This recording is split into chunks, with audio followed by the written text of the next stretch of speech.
announcements, you'll notice we did change the bulletin. There's some changes there. If you're interested, we also have a prayer sheet that we can get for you that is separate what they use on Wednesday nights. So, am I on? Yep. All right. Let's pray together. Father, thank you so much for your goodness to us. Thank you for your grace and your love. And Lord, I just pray you watch over us today.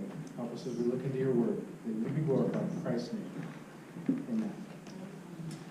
Women's conference is coming up, so don't forget, if you're a lady and you'd like to go, the early bird rate deadline is? The 28th of this month. I'd really like to know in advance so that I don't miss the deadline, because that holds your early bird rate. Okay. Just $25 is all it takes to hold it. If you're interested in going, $25 holds your spot, but you have to be a lady. That's a rule, so. That deadline is only for the early bird rate. You can still get in. That deadline is only for the early bird rate. You can still get in later. You just have to pay more money. Right. Okay. How much more? How much more? The rates are out on the sign-up sheet in the Welcome Center, so you can see what the different dates, deadlines are. So on the sign-up sheet, there's different dates and rates. And so there you go. Exciting. Woohoo! Yeah. Well, exciting if you're a lady. I mean, that's nice. You get the kids. Yeah. Huh? You get the kids. I get the kids? Yeah, well. It'll be very exciting for him. Yeah. You know, I've talked a lot about being a truck driver and training new truck drivers, and I did that for a long time. I think there was about 2 years, of the many years that I did it, I asked my training coordinator, how many guys have I trained? He said, I don't know how many guys you've trained, but it was like 2 years worth of having another guy living shoulder to shoulder in my truck. So I did a whole lot of training. And this is the apprenticeship model of training. So you would expect that when you did something, your trainee was right there with you. It was almost annoying. He should be under your feet. So every time you made a move, he should just move with you, because there could be something that he's going to see or experience that you just you can't predict what's going to happen in a work environment. And as a flatbed truck driver, loads would, they'd wiggle a little bit. You'd have to say, oh, look, here's what's happening here, and here's how you fix it. And you'd point out, okay, here are the chains, and here's how the chains are supposed to go, and here's where it's not right, and here's how you fix it. And this one guy, there's always this one guy, isn't there? I got out of the truck to check the load. You had to check the load frequently. And I got out of the truck, and he stayed in the passenger seat playing video games on his phone. Now, as an educator, sometimes you allow your students to fail. And so I thought, okay, I wonder how long he's going to sit there playing video games. So I went back and I checked the load, and something needed to be adjusted or tightened down. And so I was doing all of that while he's sitting in the passenger seat playing video games. Well, He's been a truck driver today. I don't know what he's doing today. He should have been, every time I made a move, unless I said, you stay there, he should have been right beside me every time, because I was teaching him and showing him the job he was eventually going to have responsibility for. He was going to have the responsibility to take this truck and go make his own money to feed his family, and I was responsible to teach him that. And so sometimes, and this happened frequently with all of my trainees, okay, everybody pretty much had to have the talk. You ever have to have that talk with someone that works for you? Where, okay, here's where you're doing well, and here's where you need to come to Jesus. Because you are not doing well at all. You need to have the come to Jesus discussion. And there were several guys I had to have this discussion with. Mr. Video Games was one of them.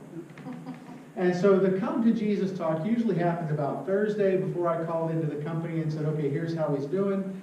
I would say, okay, I would tell the guy, look, we have to make this phone call, and I'll tell you exactly what I'm going to tell our boss in Iowa. So you know exactly what's going on. And several times it was a come to Jesus moment. I had one guy, he weighed about 140 pounds, and he had to lift and move tarps that weighed 120 pounds. And so I said, you're going to need to bulk up. And so I'm not going to lift any tarps. For the whole time you're in training, I'm not lifting anything that's heavy. You know why? Because you need that. There was another guy who couldn't find directions. He couldn't follow a GPS unit successfully. And so we had to have the come to Jesus discussion where it was like, look, you need to really focus here or you're not going to be able to do this job. This guy needed to focus on doing his job. He needed to get his head clear. He needed to work hard, but he wasn't the only guy. I've been that guy before. Somebody had to have that talk with me, and you've probably been that guy before too. And spiritually, we've all had to have a come to Jesus moment where we came to Jesus and said, I can't save myself. Jesus, please save me. And then we've also had those failures of discipleship where as we're following Jesus, we've failed. We haven't done well. We had to come back to Jesus and say, Jesus, I've messed up. Please help me to do what's right. John wrote this gospel using several different kinds of literature, but mostly he uses what's called narrative literature. Another word for that is story, but it's not a made-up story. It's a true recounting of the events and teaching of Jesus. Narrative literature is familiar to us. We see narrative literature all the time in books and stories, in movies and plays. Usually the author starts by setting a scene. It was a dark and windy night, that kind of a thing. And then there are characters that get introduced. And characters can be well-rounded characters, the people that we like and fall in love with. Or they can be flat characters. They're almost part of the background. There's no real dimension or depth to them. So authors use rounded characters, they use flat characters to make a point. Characters move through the narrative and their actions can be significant. When a character does something or fails to do something, a lot of times that's the author's point. Often details are used to create interest in the story. Sometimes the details are significant, but not always. If you remember earlier in John, when the woman was at the well and she left her water jar because she found living water in Jesus. That's an example of a detail that is significant. But we need to be careful that we don't push details beyond the point of the story, beyond the point of the narrative. This happens all the time in biblical studies. It's tragic. Sometimes details are significant, but not always. We're going to actually finish John today.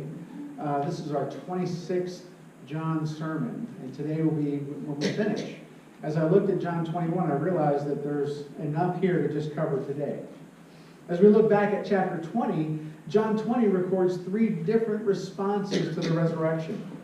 The beloved disciple believes in the resurrection when he sees the empty tomb. Mary and the other believers, or Mary and the other disciples, believe when they see the risen Jesus, and thank God for Thomas. Thomas won't believe it until he sees it for himself. And we talked last week about how God appreciates honest skepticism. Chapter 20 also says, blessed are those who believe who have not seen Jesus. And that's you and I. That's you and I. The skeptic, when Thomas sees Jesus, he confesses, my Lord and my God. And it's important to realize that Thomas was a genuine skeptic.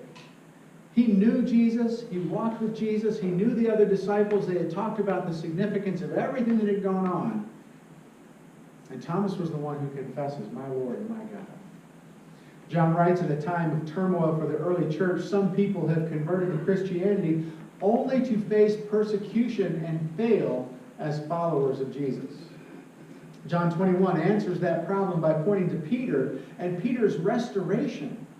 Because Peter failed as a disciple. He failed as a follower of Jesus. And this is Peter's sort of redemption story. This is Peter's come back to Jesus moment. Peter needs to focus on following Jesus. And so in this first section, we focus on following Jesus and we see the example of Peter's obedience. Take a look at John chapter 21, if you would please. Afterward, Jesus appeared again to his disciples by the Sea of Galilee. It happened this way. Simon Peter, Thomas, also known as Didymus, Nathanael from Cana in Galilee, the sons of Zebedee, and 2 other disciples were together. "I'm going out to fish," Simon Peter told them, and they said, "We'll go with you." So they went out and got into the boat, but that night they caught nothing. Early in the morning, Jesus stood on the shore, but the disciples did not realize that it was Jesus. He called out to them, "Friends, haven't you any fish?" "No," they answered. He said, "Throw your net on the right side of the boat and you will find some."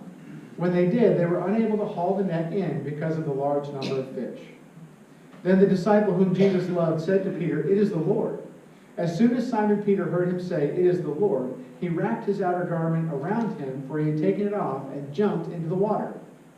The other disciples followed in the boat, towing the net full of fish, for they were not far from shore, about 100 yards. When they landed, they saw a fire of burning coals there with fish on it and some bread. Jesus said to them, "Bring some of the fish you have just caught." So Simon Peter climbed back into the boat and dragged the net ashore. It was full of large fish, 153, but even with so many, the net was not torn. Jesus said to them, "Come and have breakfast." None of the disciples dared ask him, "Who are you?" They knew it was the Lord. Jesus came and took the bread and gave it to them, and they did the same with the fish. This was now the third time that Jesus appeared to his disciples after he was raised from the dead. Chapter 20 last week dealt with different responses to the resurrection, ending with Thomas's confession. Chapter 21 turns our attention to Peter. As we've gone through the Gospel of John, Peter has come up several times. Peter is that guy who, he's ready, fire, aim. That's who Peter is. He's the one who's always, his mouth is just, it's almost open just every time you meet Peter. He's got something he's going to have to say. Thank God for Peter. In chapter 6, as some of Jesus' followers are abandoning him, Jesus asks his 12 closest followers, "You're not going to leave me too, are you?" And Peter says, "Lord, to whom shall we go? You have the words of eternal life. We have come to believe and to know that you are the Holy One of God." Wow, Peter looks pretty good there. Good job, Pete. You opened your mouth at the right time. You said the right thing. So we're excited about Peter. Well, hang on. Because in chapter 13, we see his headstrong nature come out. Chapter 13 is the beginning of the farewell discourse. And Jesus is he's actually going around and washing his disciples' feet, a menial task for the lowest servant. And Peter says, "Excuse me? You shall never wash my feet." When Jesus explains that he must be washed to be part of Jesus' group, Peter instantly changes his mind. He says, "Well, if that's the requirement to be a follower of you, then not only wash my feet, wash my head and my hands." Settle down there, Peter.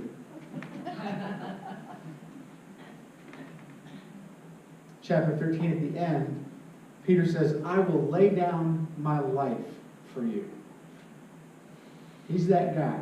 I will lay down my life for you. I will die for you. And then during the arrest of Jesus, what happens? Peter starts swinging his sword, cutting guys' ears off, but then he denies Jesus 3 times. During the trial of Jesus, Peter denies him in chapter 18, 3 different times. This is what Peter is famous for. He's famous for this threefold denial of Jesus during the trial. He's asked 3 different times if he's a follower of Jesus, and he lies and says, "No, I don't even know him." Ruh-roh. This brash, outspoken guy who swears that he'll lay down his life for Jesus doesn't. What do you do with a failure like that?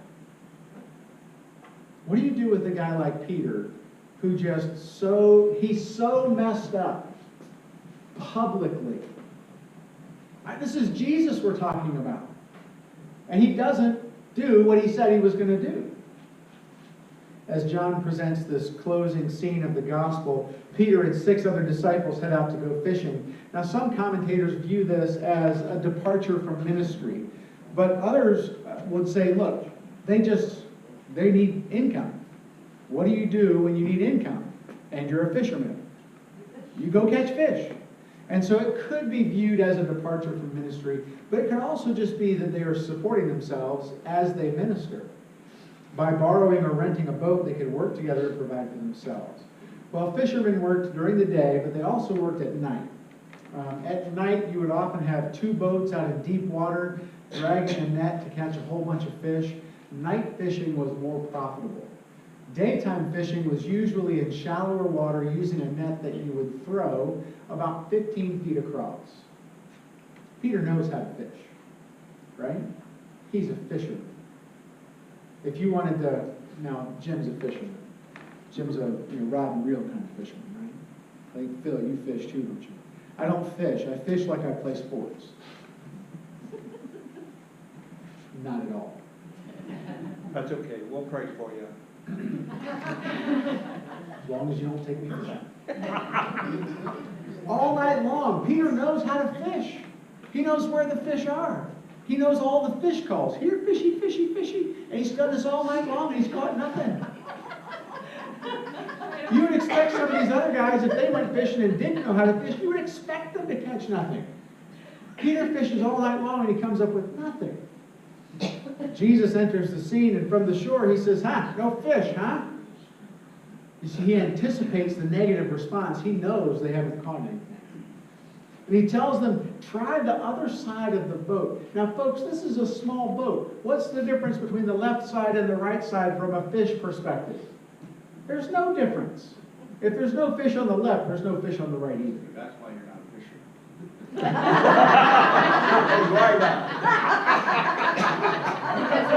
Even though they don't know who it is. Go ahead, come on, finish that. We got to beat the Nazarenes to lunch, so. I didn't know this. Keep going. There's no fish. We're on a boat with 7 men, and it's like the camera zooms in on 2 people. Okay, see, now you messed me up. They obey Jesus' command. They don't even know that it's Jesus. They switch from the left side of the boat to the right side of the boat. They catch a whole bunch of fish. It's a miraculous catch. And so the beloved disciple, the guy who sees and believes, he says, it's Jesus. And what does Peter do? Ready, fire, aim. He's in the water. He's out of the boat. He's into the water. He's swimming to shore. What happened to Peter? Hopefully the other guys know how to drive a boat. The beloved disciple realizes it's him, and Peter jumps in. And everyone moves to the shoreline where Jesus has provided the start of breakfast. Jesus says, bring some of those fish. And who jumps to obey? Peter. Bring some fish. Peter's like, I'm on it. Hey, by the way, I'm going to drag that big net in. And so there's this net full of fish. And Peter grabs the net, and he just burly fisherman style drags the net up on the shore. There's no clear agreed upon meaning of the 153 fish. It might just be, and I hope this doesn't break anybody's heart, but it could just be 153 fish. It could just be, man, you remember that night when we went fishing and Jesus came and there was a net? There was 153 fish in that net, and the net didn't break. It was miraculous. It was Jesus providing fish. It could be, if you finagle the numbers, you can look at it as a perfect catch. But the details need to support the point of the story, and the point of the story is Peter is in a hurry to hear and obey Jesus. That's the point of what's going on here. Jesus commands, and Peter obeys. He's eager to serve the Lord. He's an enthusiastic disciple, even though he has this history of denying Jesus. Where's Peter at today? Is he crushed by that denial? No, he's eager to serve the Lord. 2008, we had a fire at our house that burned down the homeschool building. I've told you about this before. My library was in that building. 3,000 volumes, her library, several computers. And so we had to clean it up. There was an insurance settlement. We said, okay, well, we'll clean this up. And we looked at, I thought, wouldn't it be fun to rent one of those Bobcat skid steers? That'd be fun. It's also expensive. And so we decided to save some money by not renting the skid steer. And I thought, okay, I'll get my boys to help me. Now my boys were about 10 or 11 and 15 or so. So you know how helpful teenage boys are when there's a big, heavy, all-day project going on. But I remember thinking, like, at the end of the day, when we had finished this job up, I remember thinking this was the first time where these guys jumped in. Where these guys were eager to obey, they were willing to help out, they jumped in and they helped. I was like, this is unheard of. It's almost like 153 fish. They were helpful. I didn't have to chase them around. They were the ideal apprentices, doing what they needed to do and listening for instruction. Well, Peter is a model of discipleship here. He leaps into the lake to be with Jesus. He exerts himself to obey and do whatever Jesus commands. He'll haul the heavy nets, count the fish, whatever his master requires of him. He's an ideal follower of Jesus. You see, in chapter 18, Peter denied the Lord, but in chapter 21, he's eager to demonstrate his commitment to following the Lord. He is the example of a committed, obedient follower of Christ. And when I think about how this applies, like when I think about, it's a natural point to say, now you go be obedient disciples of Jesus. We'll get there. But the first thing I want to say is, wow, Easter was great. I think about, what did I do to make breakfast happen? Nothing. Somebody else did it. You did it. You ministered. You served. When I think about, I should probably help set up tables. They were already set up. I should help tear down. It was already done. It was already done because you were eager to jump in and help out. So I can't beat you up about that. I'm going to have to say, good job. There was enough breakfast. We probably could have had breakfast this week and next week too. Except some of that sausage gravy's in my refrigerator still. Not anymore. Not anymore? It was delicious. You all, like Peter, looked for ways to serve the Lord and minister to one another and minister to our guests. And that service just keeps going throughout the year. We obey the Lord by our continuous, sustained effort. Discipleship, following Jesus, means obedience to God. Peter's a changed man. He's had that come back to Jesus moment. He lost focus at several key points in John's gospel, but now he's staying focused on following Jesus. And so as we focus on following Jesus, we see Peter's restoration. Take a look at verse 15. When they had finished eating, Jesus said to Simon Peter, Simon, son of John, do you love me more than these? Yes, Lord, he said. You know that I love you. Jesus said, feed my lambs. Again, Jesus said, Simon, son of John, do you love me? He answered, yes, Lord, you know that I love you. Jesus said, take care of my sheep. The third time he said to him, Simon, son of John, do you love me? Peter was hurt because Jesus asked him the third time, do you love me? He said, Lord, you know all things. You know that I love you. Jesus said, feed my sheep. Very truly, I tell you, when you were younger, you dressed yourself and went where you wanted. But when you are old, you will stretch out your hands, and someone else will dress you and lead you where you do not want to go. Jesus said this to indicate the kind of death by which Peter would glorify God. Then he said to him, follow me. Just like Peter denied the Lord 3 times, here is a threefold affirmation of his love for Jesus and a threefold command to take care of Jesus' sheep. John portrays Peter honestly as a flawed character. I love the way the scriptures talk about the people who are involved because they're so messed up. Right? I mean, Peter's a mess, isn't he? If Peter was here, we'd kind of be like, hey, Pete, shh. Just take a minute. Listen for a second. Peter's kind of that guy. Thank God for Peter. And thank God that Scripture is very honest about these guys. He failed to lay down his commitment to lay down his life for Jesus. And here Jesus is asking Peter to lay down his life in a different way. To lay down his life in service to the people he's going to have the care over. You can show your love by dying for Jesus, but it takes patience to live for him. Either way, you are laying down your life. Jesus prophesies that Peter will die as an old man by crucifixion. That's the meaning of stretch out your hands. And Peter did. Early Christian tradition reports that Peter was crucified upside down by the Romans during the reign of Emperor Nero. Jesus asks Peter if he loves him more than these, and the these could be the other disciples. He could also be pointing to the fish. There's a little piece of grammar in there that could indicate the fish. Do you love me more than these fish? Well, of course I do. Of course I love you more than fish, Lord. John uses 2 different words for love interchangeably. There's no significant difference in the meaning of the words here. Jesus is asking about Peter's devotion to him. You see, we use love as an emotional word. What do I love? Pizza. I love pizza. But I'm not committed to pizza. I mean, you might look at me and say, you're kind of committed to pizza. I love my wife. Now, it's not the same way that I love pizza, though, right? I love her in the sense of commitment, in the sense of acting in her best interests. Even when she's not lovable. I know you can't even imagine that situation, but there's times where we don't see eye to eye on certain things. It's usually me, I'll be honest about it. We use love as an emotional word, but it's really about commitment. It's about dedication. It's about doing what we know is right. 3 times Jesus commands Peter, a fisherman, to take care of his flock. You see the difference there? You would expect Jesus to say to a fisherman, go catch fish, and he does, I think, in Mark. But here he says, go be a shepherd. Go do the work of a shepherd and take care of the flock. And the words for feed and tend are generally used for all of the care that a flock of sheep will need.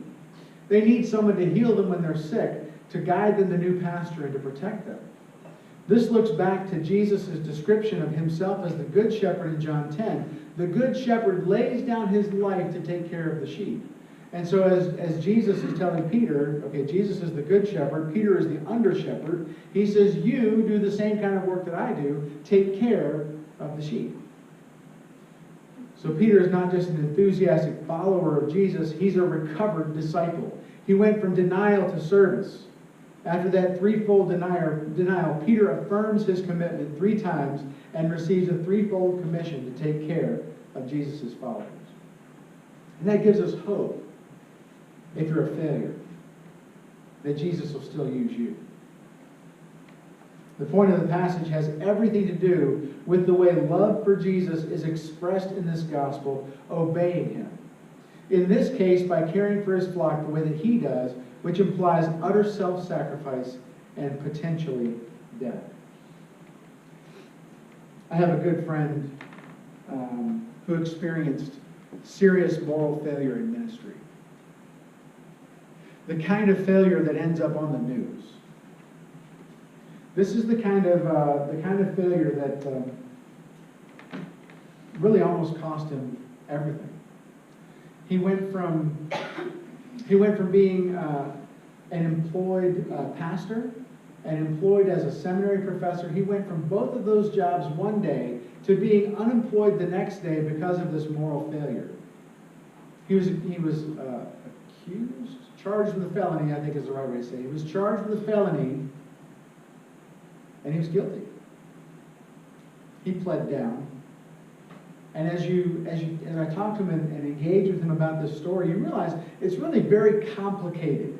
The whole situation is very complicated. People heard about it on the news, and people were asking me if I knew him at church. Hey, did you hear about so-and-so? Didn't you go to that school? Did you hear about this professor there who did this? And I was like, oh, wow. This is a guy that I knew. Now, I didn't know him really well before this moral failure. I knew him better after the moral failure. And he told me about how he was depressed before the failure and nearly crushed after the failure, because when you fail in ministry, you lose all of your friends, because all your friends are Christians. So he lost both of his jobs and all of his friends in a single day. He nearly lost his wife and his family. That woman is one of my heroes, by the way. She toughed it out when she could have left. He went from depression to being crushed. And slowly, over the course of years, he's been recovering. When you think about what that takes to recover from serious public moral failure, where he would go try to get his hair cut, and they wouldn't even cut his hair at the haircut place. Well, that's ridiculous. Slowly, over the course of years, he's been recovering. It's taken repentance, confession, public confession, and therapy. He's had to rebuild relationships and acknowledge that some things will never be restored. And he's starting to serve again. And this is the kind of guy where I look at this guy and I say, you know what? You're a lot like Peter. You should look at Peter and you should see that God's not done with Peter and God's not done with you.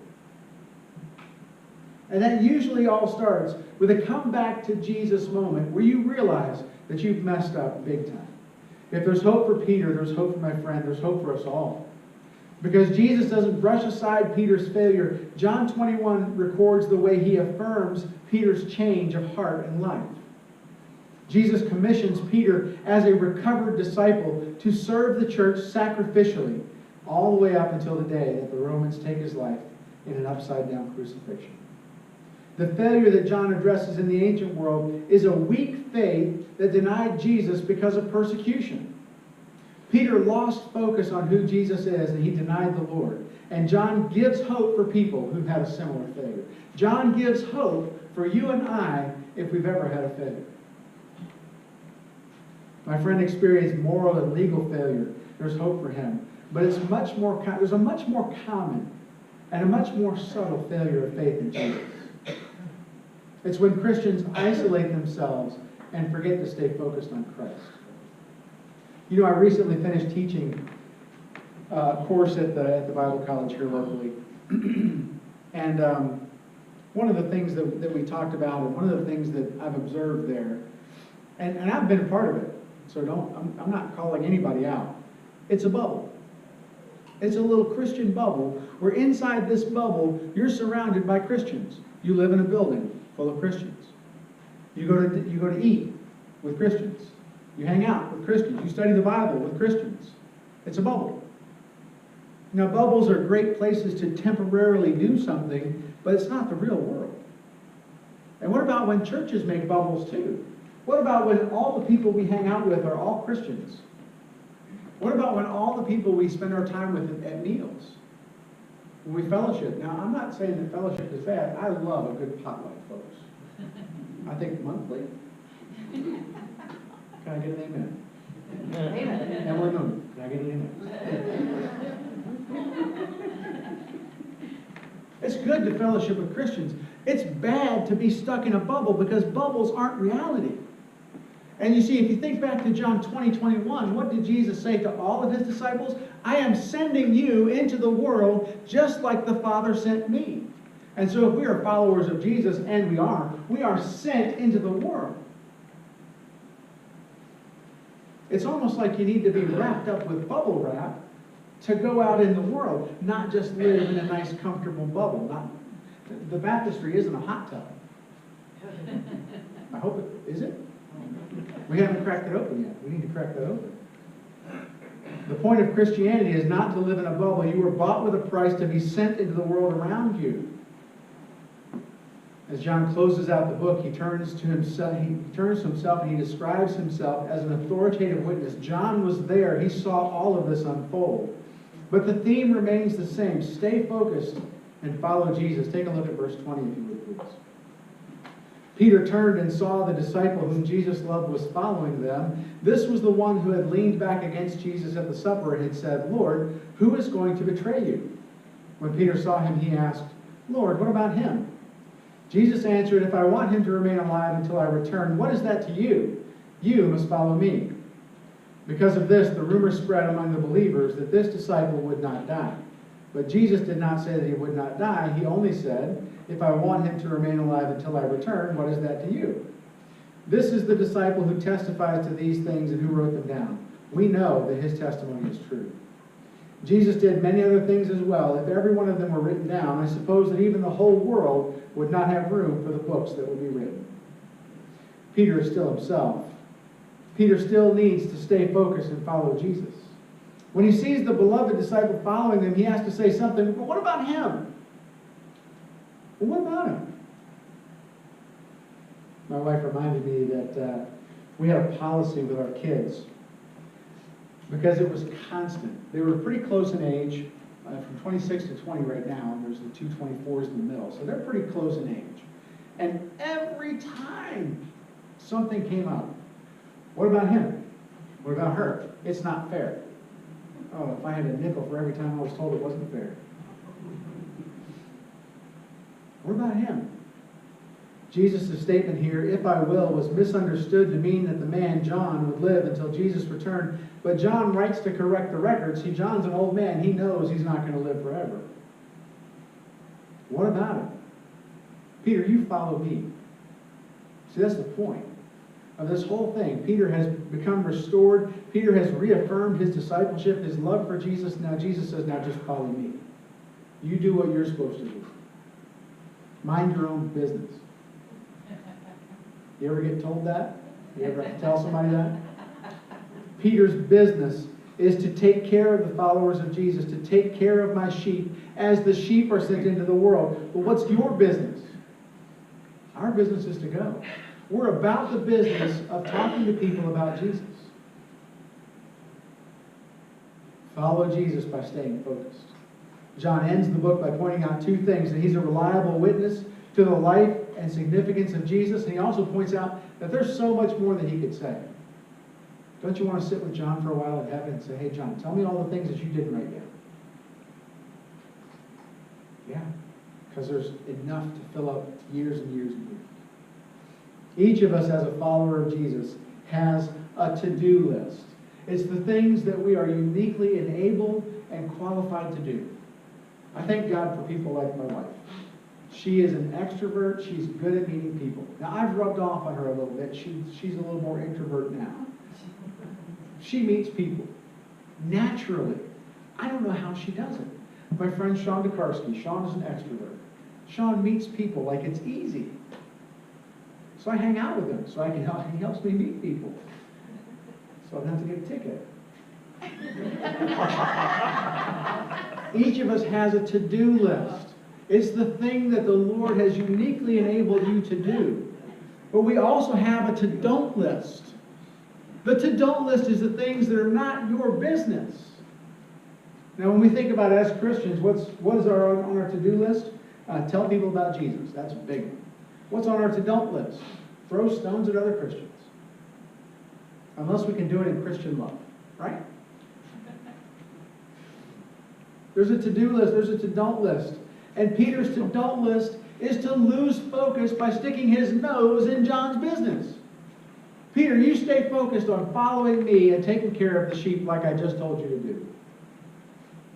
It's easy to live in a bubble. It's easy to criticize other people in the bubble and never leave the bubble. This is a common problem in American churches. And folks, we can't afford to have that problem here.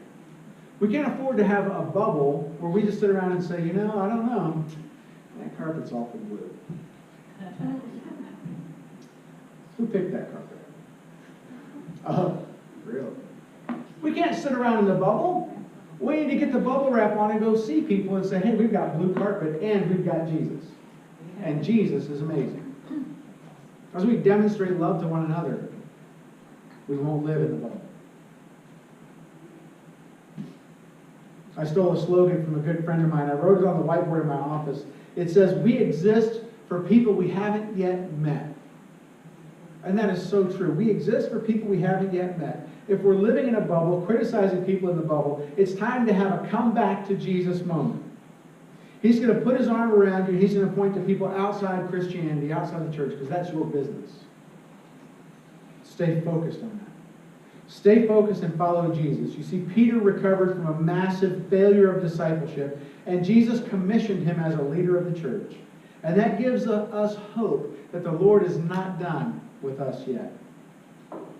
I had that come to Jesus moment at work one time. When I was a young truck driver, I worked for a company called Keenan Transport in Richmond, Virginia. I worked for a man named Wayne Cox. Wayne Cox, if you have a picture of a truck driver, like a trucker, okay, in all of his coarseness and all of his, all the language that you would have associated with being a trucker, and then take that man and put him in a nice shirt, okay, that was Wayne Cox. He would tell you exactly what was on his mind, and he wouldn't hold back, not even a little bit. And one day at work, I was having some trouble at home, and I filled up a kerosene tank with gasoline.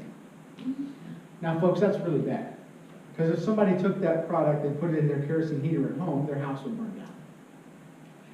So I realized my mistake, And I confessed to Mr. Cox, who called me in for a meeting, that little heart-to-heart, that little come to Jesus moment.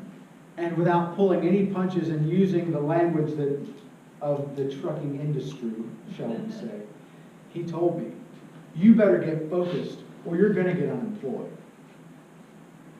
You see, it had to be a heart-to-heart come back to Jesus moment. And there have been times in my life, in my spiritual life, where I've had to have that come back to Jesus moment literally. Because as a disciple of Jesus, I've failed. I've failed in my marriage with her.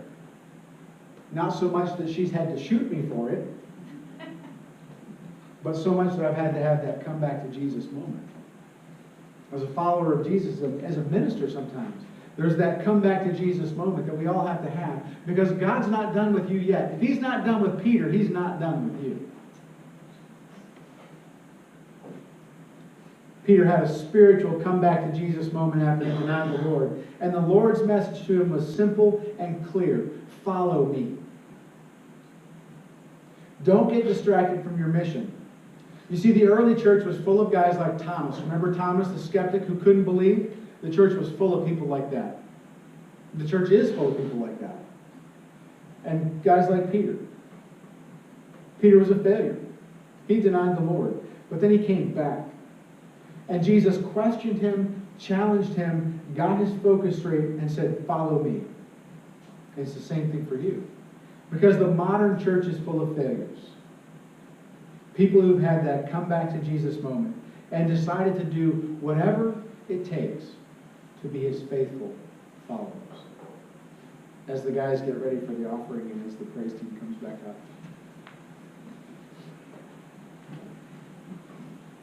I'm watching Sean hand off that baby, and it's a beautiful thing. Let's pray. Father God, Lord, I don't know if there's somebody here today who needs a come to Jesus moment. I don't know if there's somebody here who has failed in some way. But Father, I pray that you would just give them the boldness to come back. To come to you and say, Lord, I've messed up, and I need your help. And I pray, Father, that as a church and as a leadership team, that we be willing to help people. Help people who've made those mistakes, Father. That we would coach them to repent, to change their mind, to confess, to agree with you where they've gone wrong, and to accept your forgiveness. And Father, as we think about the Gospel of John, this very pointed Gospel of John that encourages belief in your Son, that requires belief in your Son, I pray, Lord, that you would help us to truly believe everything that you've written here in the Scriptures, and I pray, Father, you would help us to follow you passionately and with great enthusiasm, Lord. I pray, Father, you would help us to have on our minds and our hearts the people who aren't part of the church, so that we truly exist for those people who don't know you. And Lord, I ask your blessing on the offering we're about to receive. I thank you, Father, for the many generous people who contribute to the ministries of this church. And I ask for your help in Christ's name. Amen.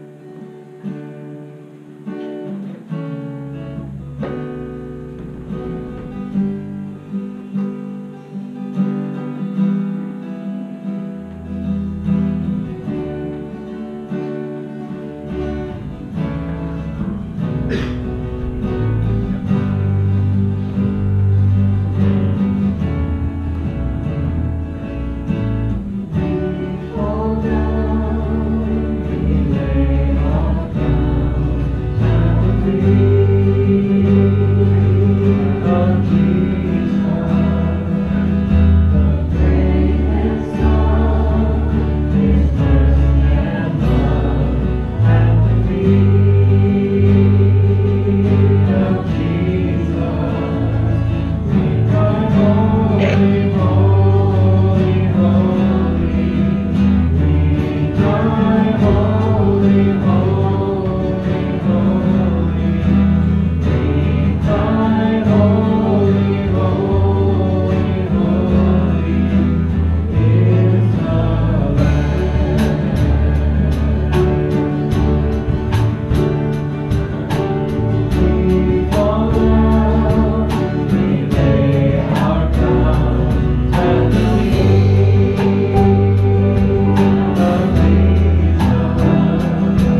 Father God, thank you so much for being the God of second, third, fourth, and 16th chances. Lord, you just want us to follow you. You walked around and you told your disciples, follow me. The first thing you said to Simon, you called Peter.